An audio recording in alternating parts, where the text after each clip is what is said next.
Ja sam rođen u Beogradu 1953. godine, što znači da sa priličnim procentom sigurnosti mogu da kažem da su se stvari što se klime tiče u Beogradu promenile.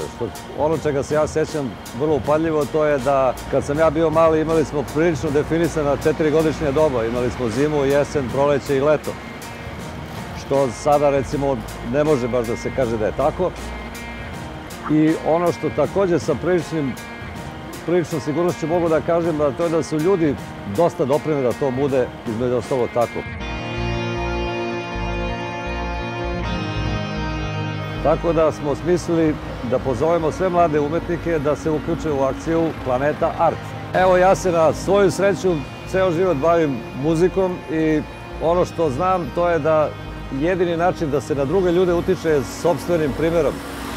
Ja se nadam da sam nešto i uradio i evo sad pozivam vas. Znači, ako umete da svirate gitaru, ako umete da napišete pesmu, ako umete da nacrtate nešto lepo, napravite to. Drugi ljudi će čuti za vas i bit će malo više svesni problema koji nas sve zajedno tišti na celoj planeti.